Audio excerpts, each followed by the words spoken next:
सियासत और चुनाव का बहुत गहरा नाता है और सियासत में कई ऐसे लोग उत्तराखंड की राजनीति में आए हैं जो अपनी नाम पहचान छाप छोड़ के गए हैं और कई ऐसे भी आए जो गुमनामी के अंधेरे में खो गए। लेकिन उत्तराखंड की राजनीति में जो अब देखने को आ रहा है कि उत्तराखंड के खासतौर से भाजपा की राजनीति में, उत्तराखंड की राजनीति में एक लोकनायक के रूप में जिस तरीके से उभर के आए हैं सीएम पुष्कर सिंह धामी, उनकी बात ही अलग है।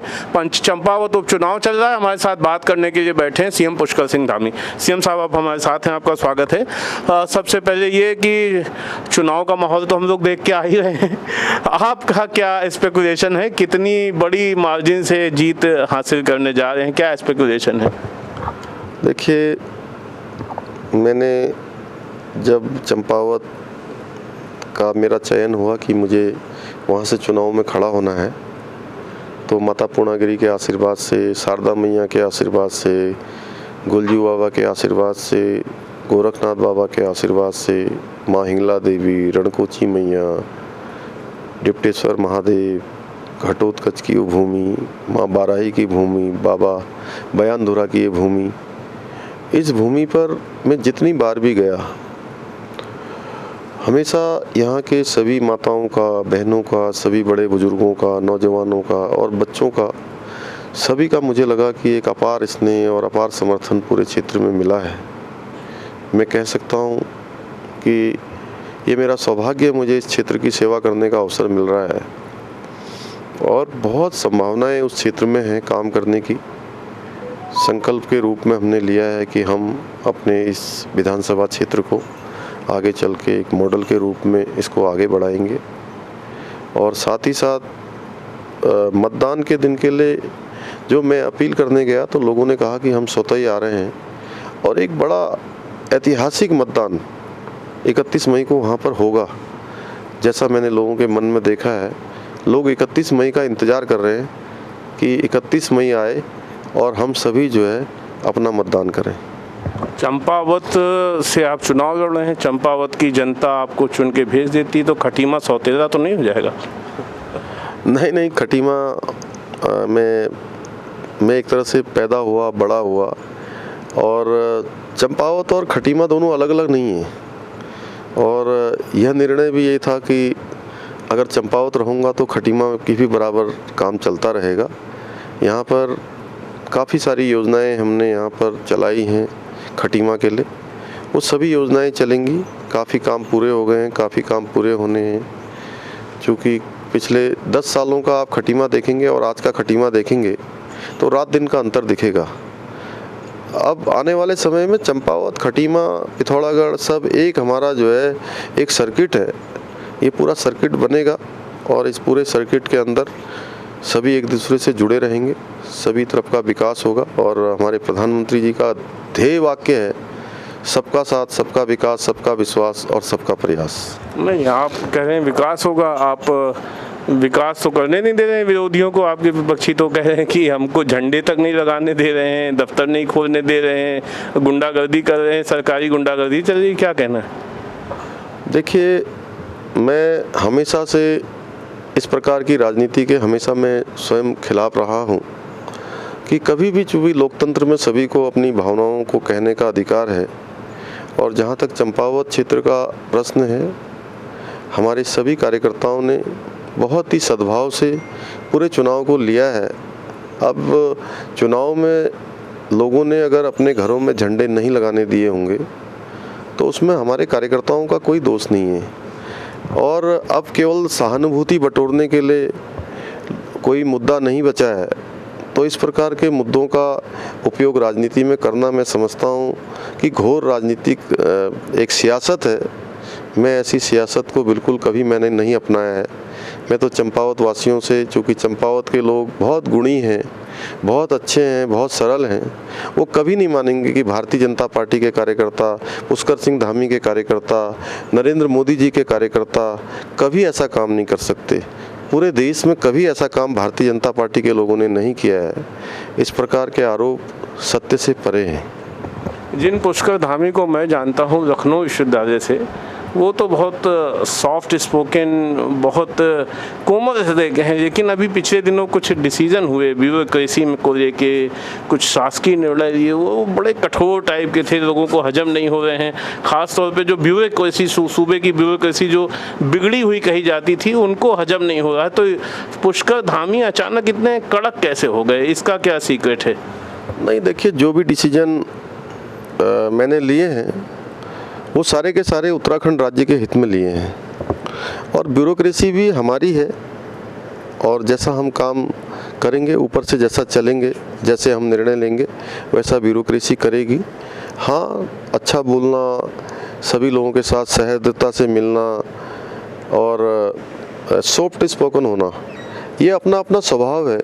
लेकिन जो शासन चलाना है, सरकार चलानी है, राज्य के हित में काम करना है, जनहित में काम करना है, तो उसमें कठिन और कड़े निर्णय लेने पड़ते हैं। उसमें सभी को उस निर्णय को मानना भी पड़ता है, उसमें निर्णय को स्वीकार भी करना होता है। ठीक है, कुछ लोगों को परेशानी हो रही होगी, लेकिन मैं समझता हूँ कि धीरे धीरे ये आदत सबको बनानी पड़ेगी। विज़न पुष्कर, अब जो है आपको पिछली बार एक छोटा टर्म मिला था, अब आपको बाई इलेक्शन में आना पड़ा है। बाई इलेक्शन में आने के बाद एक तो विज़न मोदी जी का हो ही गया, लेकिन अब स्टेट में एक जो नया एज शुरू होगा, जो विज़न पुष्कर का जो होगा आगाज़, तो विज़न पुष्कर क्या रहेगा नेक्स्ट 5 ईयर्स का? देखिए, अभी जो हमारे सामने सबसे बड़ी चुनौती है इस समय में, हमने अपने सभी सरकारी दफ्तरों को ठीक करने की कोशिश की है, सभी जगह बायोमेट्रिक शुरू किया है, और एक टाइम जो हमारा सरकारी अधिकारियों का, सरकारी कर्मचारियों का है, उस टाइम पर सभी लोग अपने दफ्तरों पर पहुँचे, हमने सुनिश्चित किया है। साथ ही साथ सभी विभागों को कहा है कि अगले 10 साल का एक रोड मैप बनाकर जो है तैयार करें। वो रोड मैप बनाएं जिससे कि अगले 10 सालों में हमारा राज्य किन किन क्षेत्रों में जाएगा, किन किन दिशाओं में काम होगा, कौन कौन से नए प्रस्ताव आएंगे, किन प्रोजेक्टों पर काम होगा। एक तो ये बनेगा। साथ में जनता की सुविधा के लिए एक दिन सचिवालय को हमने 9 मीटिंग्स डे किया है। सोमवार को 9 मीटिंग्स डे, उस दिन कोई मीटिंग नहीं होगी। उस बार आने वाले आम जनता के लोग, सामान्य जनता के लोग, आगंतुक, हमारे सेक्रेटरी से लेकर जो भी हमारे अधिकारीगण हैं, कर्मचारीगण हैं, उन सभी से मिलेंगे। इसी प्रकार जिलों में भी हमने कहा है कि एक दिन 9 मीटिंग्स डे जिलों में भी होगा, और 10 से 12 तक सभी अधिकारी कर्मचारीगण अपने कार्यालयों पर मिलेंगे और जन सुनवाई करेंगे। ऐसे अनेकों चीज़ें हम लोगों ने सोची हैं। साथ में 2025 में जब राज्य हमारा 25 साल का होगा, तो हम हिंदुस्तान के श्रेष्ठ राज्यों में से एक राज्य हों। हमारे यहाँ पर हर प्रकार की, चाहे पर्यटन का हो, चाहे संचार की व्यवस्था हो, सड़क परिवहन की व्यवस्था हो, फल बागवानी का क्षेत्र हो, शिक्षा चिकित्सा का क्षेत्र हो, सभी क्षेत्रों में हम एक आदर्श राज्य के रूप में जाने जाएं। उसके लिए हम अपना बना रहे हैं। हमने बोधिसत्व विचारों की श्रृंखला भी शुरू की है। 5 हमने ऐसे विचारों की श्रृंखलाएं आयोजित की है। हम चाहते हैं कि उत्तराखंड राज्य का जो भी विकास है, वो हम निचली सी नचली इकाइयों को, ग्राम इकाइयों को, ऐसी इकाइयों को, सबको हम अपने साथ में लेकर उनके सुझावों के आधार पर हम आगे बढ़ेंगे। जैसे अभी हमने इस साल का हमारा जो बजट आने वाला है, उस बजट से पूर्व हमने प्री बजट संवाद भी किया है। 2 जगह पर प्री बजट संवाद किया है, देहरादून और नैनीताल में। सभी हितधारकों से, समाज के जो विभिन्न समूहों में काम करने वाले प्रतिनिधि हैं, उन प्रतिनिधियों से बात कर हमने उनके सुझाव लिए हैं। उनको हम आने वाले बजट में भी सम्मिलित करेंगे। इसी प्रकार से हर क्षेत्र में हम सबकी सहभागिता हो, क्योंकि ये यात्रा कोई मेरी निजी यात्रा नहीं है। ये यात्रा हमारे उत्तराखंड राज्य की सबकी सामूहिक यात्रा है। उस सामूहिक यात्रा को गंतव्य तक पहुंचाना है, तो सभी का साथ चाहिए उसमें। अभी आपने टूरिज़्म की बात की और सबके साथ और बजट की बात की। हमारे यहाँ 2 चीज़ें हैं। अभी तक जितनी सरकारें आई टूरिज़्म के नाम पे, वो बद्री विशाल, केदारनाथ जी, गंगोत्री, यमुनोत्री, हरिद्वार के भरोसे जिंदा रहीं। टूरिज़्म के सेक्टर में हम बहुत आगे जा सकते थे, नहीं हुआ। उसमें आपका विज़न क्या रहेगा? दूसरा, हमारे यहाँ जो नॉन प्लान्ड एक्सपेंडिचर हैं बहुत ज़्यादा हो जाते हैं, और प्लान्ड एक्सपेंडिचर में हम खर्चा नहीं कर पाते हैं। इस चीज़ों को रोकना कितना आपकी प्रायोरिटी में रहेगा, कितना आप उसको कंट्रोल करेंगे? नहीं, प्लान्ड और नॉन प्लान्ड दोनों में हम समन्वय करेंगे, दोनों में संतुलन हो, उसके लिए हम लगातार काम कर रहे हैं। हमारा फाइनेंस डिपार्टमेंट भी काम कर रहा है, अलग से जो लोगों के हम सुझाव ले रहे हैं वो भी कर रहे हैं। हमारे चारों धामों पर इस समय बहुत बड़ी संख्या में श्रद्धालु हैं। जो हमारा धार्मिक तीर्थाटन है, पर्यटन है, काफ़ी तेज़ी से बढ़ा है। आज हमको लोगों को रोकना पड़ रहा है, लोगों से अपील करनी पड़ रही है कि आप अपनी यात्रा तभी प्रारंभ करें जब आपका रजिस्ट्रेशन हो जाए, आपकी सारी व्यवस्थाएं हो जाए, तभी यात्रा करें। इसके साथ साथ आप अपना शारीरिक पूरा परीक्षण करवाएं। जब शारीरिक रूप से आप फिट हों तभी आप यात्रा करें। इसी प्रकार से मैंने देखा कि नैनीताल में भी मैं गया था तो पूरा शहर नैनीताल में सैलानियों से भरा हुआ था। और आने वाले समय में हम, जैसे आज चारधाम यात्रा हमारे यहाँ गढ़वाल क्षेत्र में होती है, कुमाऊं क्षेत्र में भी हमारा एक मानसखंड कॉरिडोर हमने प्रस्तावित किया हुआ है कि जो 17 हमारे यहाँ के प्रमुख स्थान हैं, प्रमुख हमारे धार्मिक स्थान हैं, उन सभी धार्मिक स्थानों को एक सर्किट से जोड़ा जाएगा।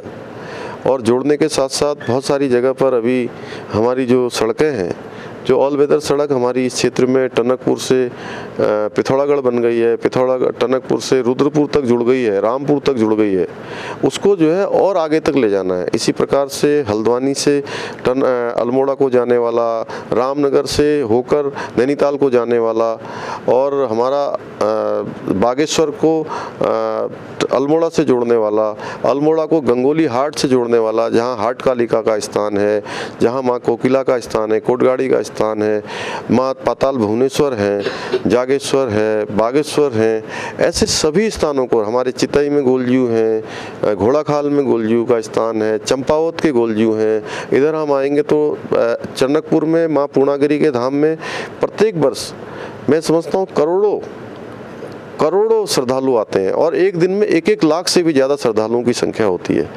और वो श्रद्धालु हमारे टनकपुर आते हैं, माँ पूर्णागिरी के धाम जाते हैं, तो माँ पूर्णागिरी के धाम से आगे माँ रणकोची मैया का एक बहुत हमारा धार्मिक स्थल है, वहाँ जाएं, बाबा गोरखनाथ के स्थल पर जाएं, माँ बाराही पर जाएं, हमारे बयानधुरा जाएं, श्यामला ताल जाएं।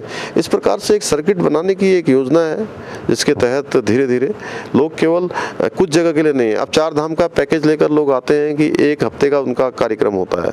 1 हफ्ते की जगह वो जो है 7 दिन का और बढ़ा सकते हैं। जब हम उनको पूरे सर्किट से यहाँ से जोड़ देंगे, इन स्थानों पर भी वो लोग आएंगे और पूरे उत्तराखंड का भ्रमण करेंगे।